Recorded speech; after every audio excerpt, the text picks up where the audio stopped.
That was deep. Okay, so this is what we're gonna do, Red. This is what we're gonna do. I want you to take your time, you know.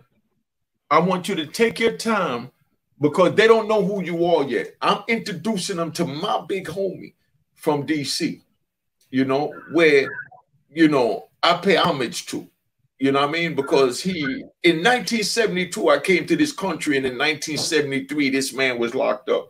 And, you know, I had the pleasure under unfortunate and messed up circumstances, you know, to run into him in the federal system, you know, in like 2010.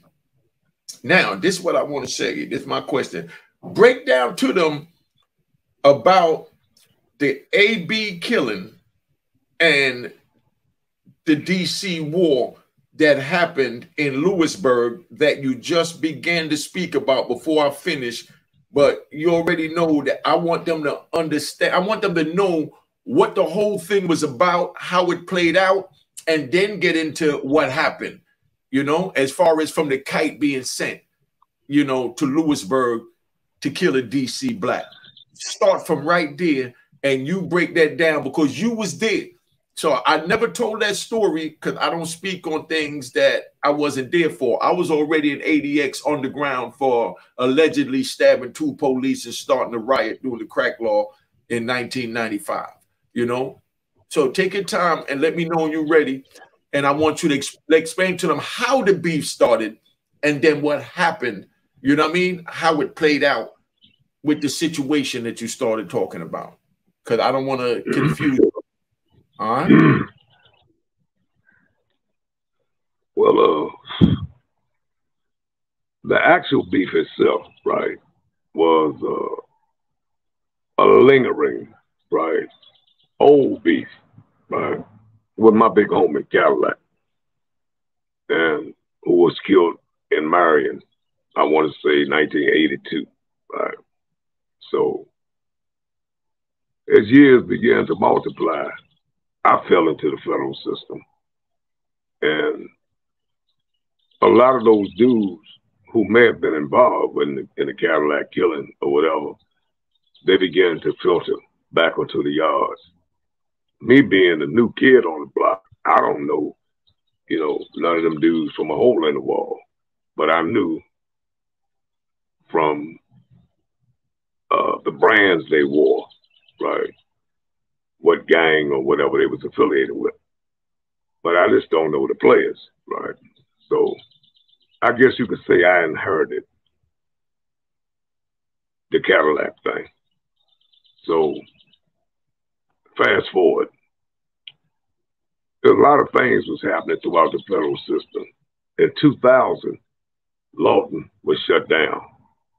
So I've been in the feds maybe 5 years before the flood of Washington, DC prisoners came into the system. And we're talking about state inmates versus feds, stuff we never seen before. White guys, long ponytails and blue eyes and landing on the yards, getting a tan. I had heard a lot of stories and seen movies about different walks of life, different races who were big figures and how Lewisburg and Atlanta federal detention was ran. But that began to deteriorate. So now they closed our prison down. They sent us away from home. Dudes are hungry. You're not getting visits that often. So throughout the system, DC was having altercation with different people. Not to say that DC prisoners are tougher than nobody else, you know, geographically speaking. We're just different. Not better, not badder, or nothing, just different. So in Lewisburg,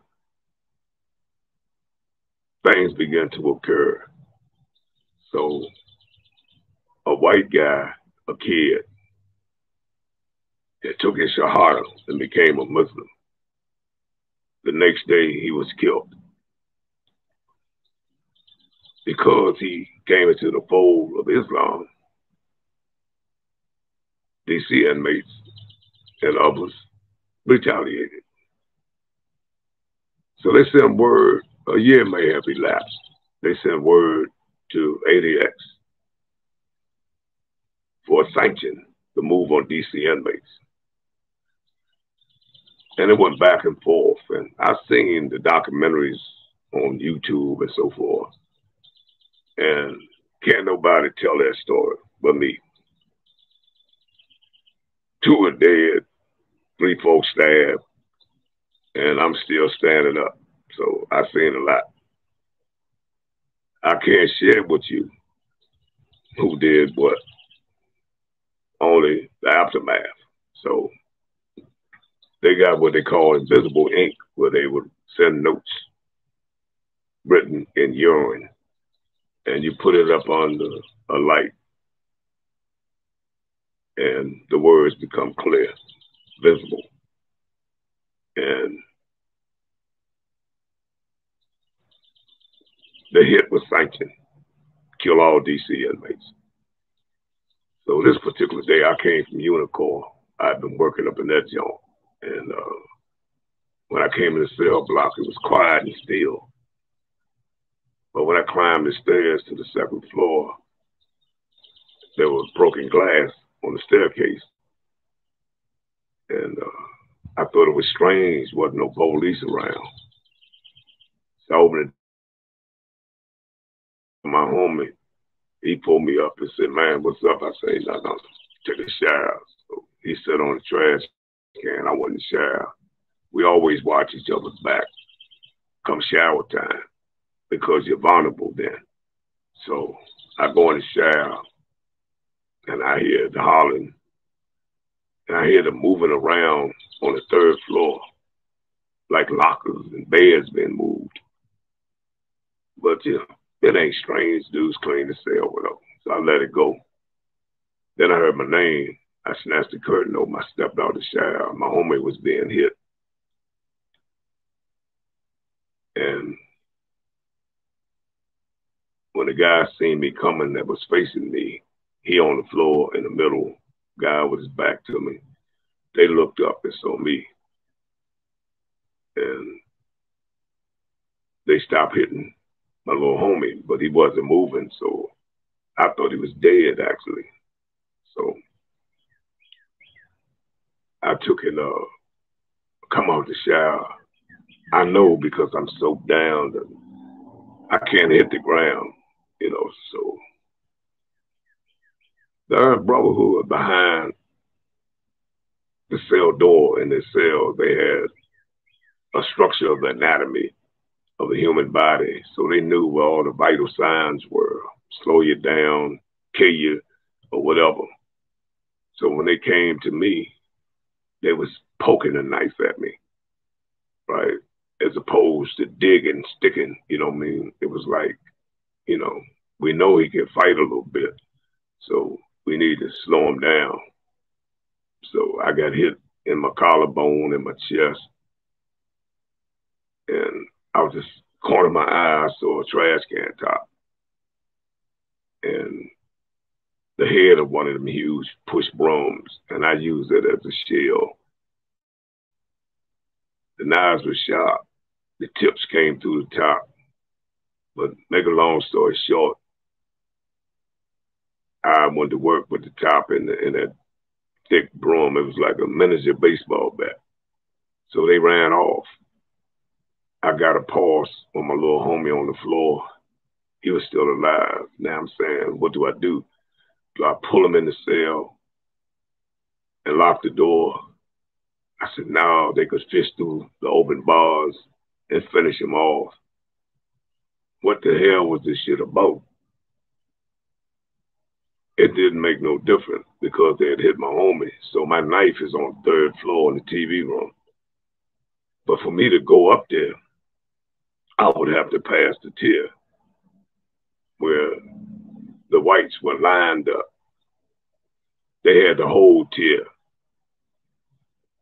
So I climbed the stairs anyway, feeling a certain kind of way because I refused to let them get away with this. So when I got up there, one of my homies fell out the cell, dead. I didn't know at the time, my feet covered in blood. I go on the other side of the tier, and a guy from New York was laying on the floor dead. So I had just seen him the day before. He hadn't seen his son 15 years. Now he dead. When they come back to visit him the next day, the system had to tell him that during the course of the night he was killed. So I run back downstairs, still hadn't got my knife, and I grabbed my homie to lift him up to take him out.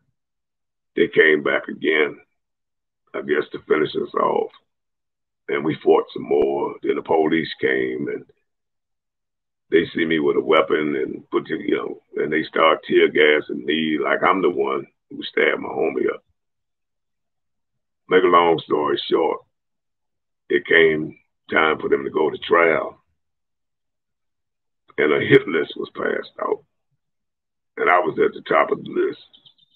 And one of the guys who was, let's say, a known killer or whatever, white guy, they said, man, you are signed to kill Red.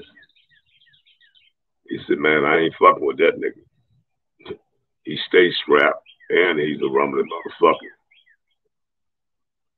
So he refused to come to me. But the guy who sent word to ADX, he came down. He later rolled over on all the murders and told everything there is to know about the inside thing with the Aryan Brotherhood. He came down that night and he put his hand on my shoulder and spoke to me. I've been in the block 18 months, 2 years, and he never played me close like that. So my antennas went up with that. But I didn't think no hit was coming down, and it did. There was a lot of players, and it's just sad because that night in a cell block 3 stories high security block, I'm wondering why you assigned me to that block in the beginning, because everybody up in there is millionaires and heavy hitters, and I was a stick-up boy. Like, I later learned that I was in the security block because I had escaped so many times from 1973 up until 1996, 7 or something. And so they played me close off the stick-up thing. I mean, escapes. So that's another story. I think I escaped more times than Houdini, right? And every time became more sophisticated, more strategic. And whatever you wanted, we'll kick that. But the ball is in your court, Unique.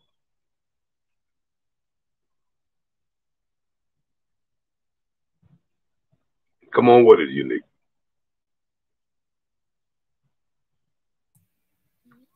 Man, that was deep. That was deep. I just wanted y'all to hear it from Big Red, who was actually physically there. So you getting what we call firsthand knowledge of what happened with the ABs and the DC brothers in Lewisburg with those killings that I know is big on YouTube. I have access to real gangsters. And that's why I bust my gun. You're not going to get a more official brother to talk to you than Big Red. And for you fake trolls that don't like the gunshots, plenty of gunshots to your face. Get up out my channel, find somewhere else to go, because it's a gangster's channel. This is a man's channel. I'm letting y'all know, see, and understand what a man and a gangster is like, and I'm letting you tap into the mind of a gangster. This man was in the shower. He didn't have to come out the shower. He chose to come out the shower to help the brothers. He could have stayed in the shower, act like he didn't know what happened, and just told about it from a coward's point of view. But instead, he came out butt naked. As we say in New York, no homo, nuts swinging and knife ready to go. Because that's how we roll.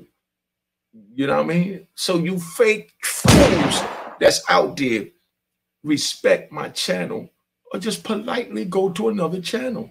It's not that hard. I don't have time for the bull crap. They had a problem with me, Red, busting my gun. They don't understand gangsters bust their gun. We bust our gun because we choose to bust our gun. And if you don't like it, we bust our guns at you. Period. Not telling anyone to bust their guns at anyone. I'm just letting you know how we move.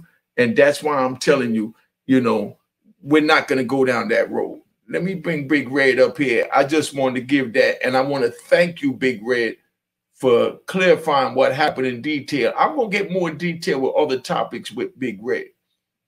But I wanted to get that one on the record so you understand, you know. Now, everybody listening, let's give Big Red a round of applause.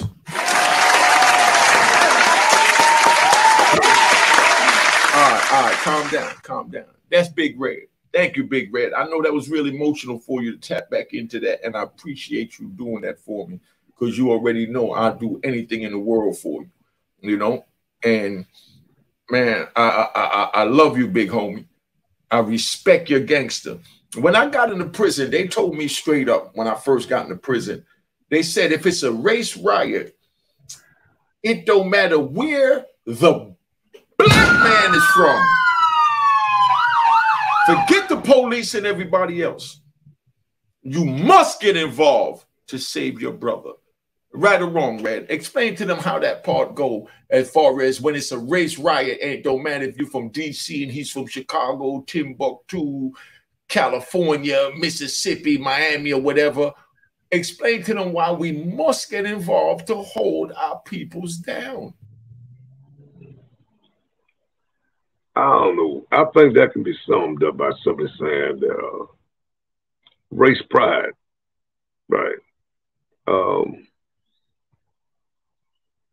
You know, sometimes, you know, we have to put our petty indifferences aside and band forces, right? And so when anything occurs of that magnitude, then we got to come together, right? And resolve a situation, even at the expense of losing your life. Right? That's what we're taught. That's what we believe in. That's what we do. Right? And so when situations like that arrive, then it's told, you know, like it's work call. If you're not involved, then keep your punk ass in the cell block. So you unique. You know what I mean? This is too deep, man. Yo, Red, I thank you. I got some things to do today. Now that you see how this thing roll, I'm gonna save this and we'll finish this later. Is that all right with you, big bro? Of course.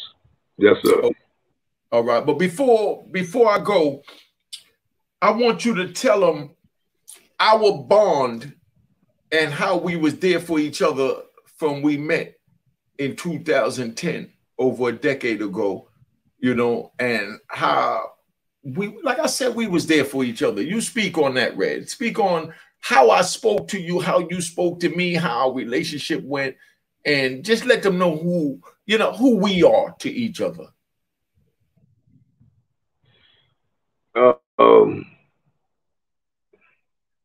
I think our first meet was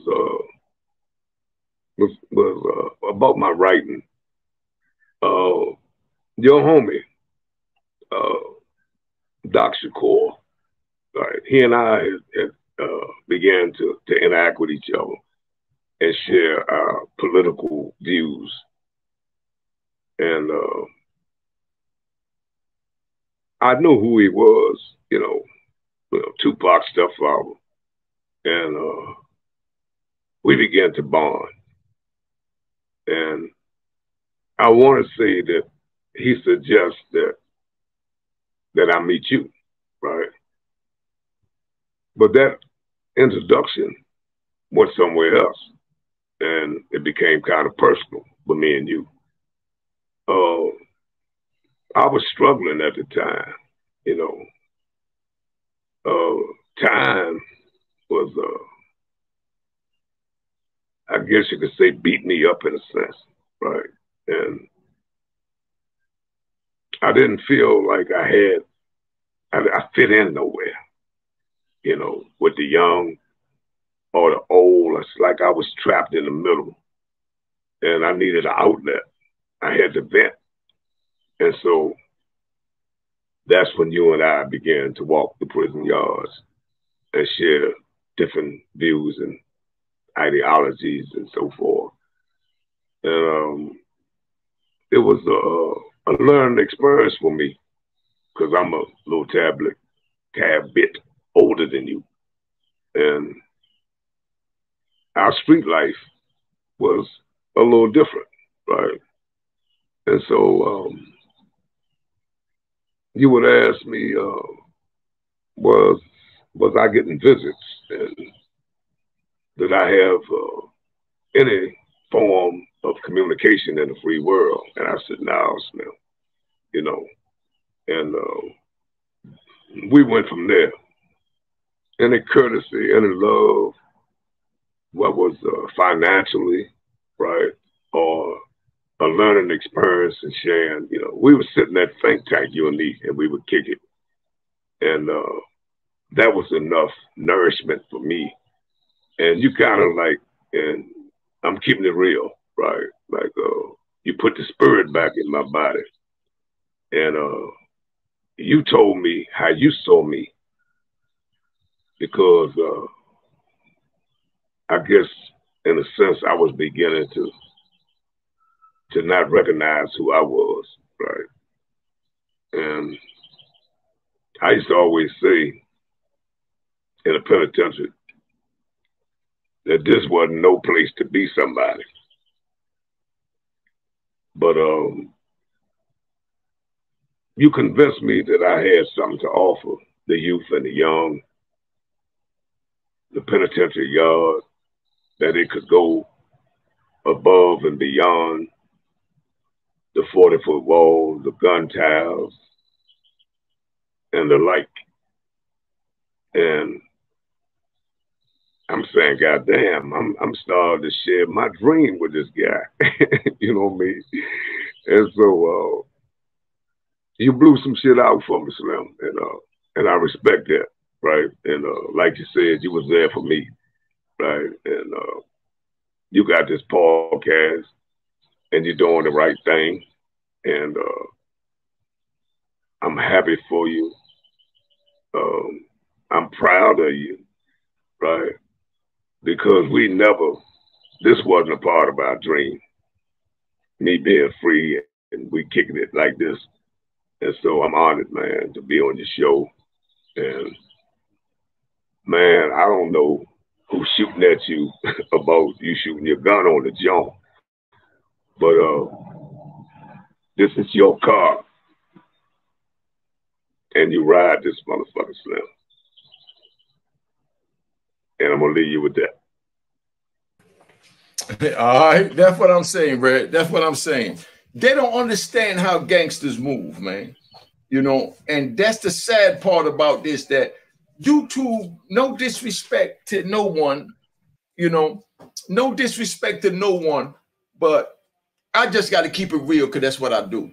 You know, you fake gangsters that come on YouTube and you want to know how real gangsters live, please sit back and let the gangsters speak. Like I said, a child is supposed to be seen and not heard, period. You know what I mean? This is my big homie. If I want to bust my gun, if I want to announce who I am, Mecca what? Mecca audio. If I want to play my chant, ayo, I can do what I want to do. If you don't like it, no disrespect. Let me get close to the camera. You can go somewhere else, respectfully. But we don't need negative comments.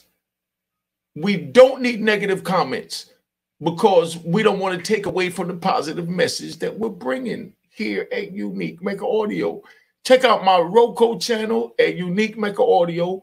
Check out my podcast at Unique Mecca Audio, at Spotify and all major, you know, what they call that, whatever, you know, this, what is this crap? All this crap we came home to read, whatever podcast channels they got. But just sit back, man, and let me bust my gun and enjoy my time and do my freedom the way I want to do my freedom. That's all I ask. If you don't like it, please, respectfully, go somewhere else. Period. Now, Big Red, I want to thank you for coming and tapping in. We're going to finish this late on tonight because I got to go, you know, pick up, you know, some things and do what I got to do and bust two corners. Man, you want to give a shout out to anybody, man? Of course. I want to give a shout out to my man, Rat. This young dude here, this brother here, he tight. I ain't gonna lie, right? And I was impressed when I first met him. And he's my friend, my confidant, and he's a young soldier. I want to holler at, the list is so long. Just let me spit at all the homies, right? Who are real men, right? Who accept that torch when it was passed on to them. They stood up in times that a lot of dudes didn't show up, right? And you know who you are, right? And I'm out of here, man. You dig? All right, so we out of here, man. We want to thank y'all for tuning in, man. Unique Mecca Audio. Like I said, the Cash App, make sure it says that it was created in 2020, period. Not 2023, 2020, because they done duplicated my account. All right, I respect y'all. Red respect y'all. And I know y'all love this interview because I love talking to my man, Red. Let me explain something to you, right? In the morning time, I get up, you know. Hey, Red, you remember the old saying in prison, we get up when the doors pop. You know what I mean? I'm still on that penitentiary time, man. When the doors pop when the sun come up. Right or wrong? Huh? You better be up. Huh? Tell them, suited and booted. Yeah, you better be up when them doors crack. You know? So that's how I am, man. All the time. At any time, anything could come at us, man. Now, let's give my man Red another round of applause before I tap out.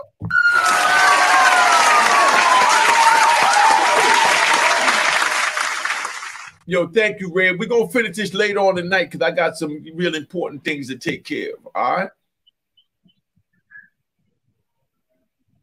All right, bro. I just pulled Red off for a minute, and I want Red to stay on in the back so he could hear this. Like I said, this is a gangster's channel. Donald Trump has been indicted, and he's going to trial. And they still call him the president. Not the ex-president. We ex-gangsters. Let's say that. We grew up as gangsters. My channel is showing y'all what a gangster's about. That's it and that's all. So that you know not to choose the path we chose. And I'm telling you, I'm pleading with you youngins. Don't go down the path we went down.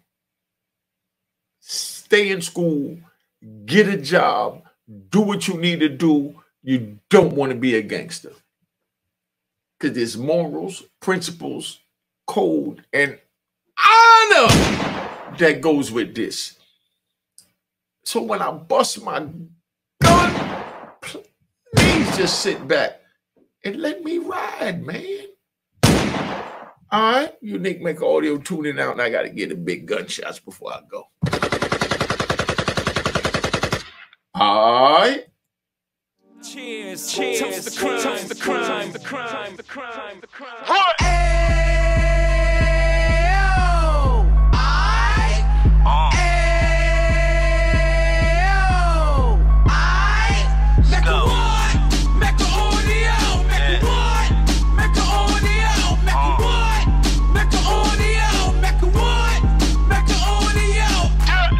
Fresh out the can of 26, yeah. He back on the strip, getting back in the mix. Yeah. What he mentions a gift. You stand up 10 toes down, and I suggest you pay attention to this. Real. Take a little gully posse and put it in Harlem. He cut from the bottom, came up from the bottom. Drop the book, you should go and get it. The Instagram page and the YouTube, you could go and visit.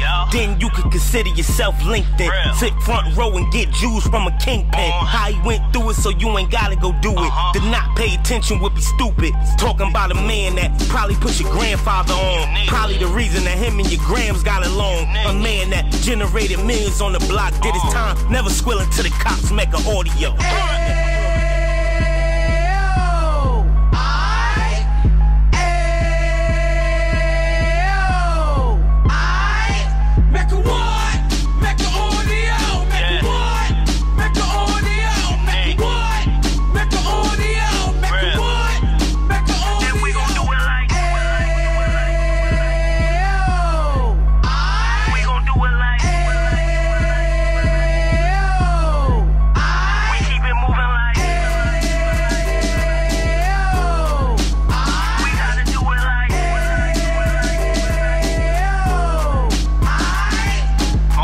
Get it live like 2 G's in the 90s. Drop top beamer so shiny. I let shorty go, she was whining. Treat her like my past, she behind me. Spend a couple bands on the Dapper Dan. You be back again, getting green like a Packers fan. No cap, it's a roaring uptown. They be whoring uptown, Dominican bust downs. Now we on the positive, we got a lot to give. Now he trying to stop the kids from being inoperative. So take heed, homie, lend a ear. He started in uptown, he gon' finish dead. But now it ain't about selling drugs, buying cars. It's about buying property to make the community ours. So we can give back to the youth them, cause they the truth them, and bless up to all the root men.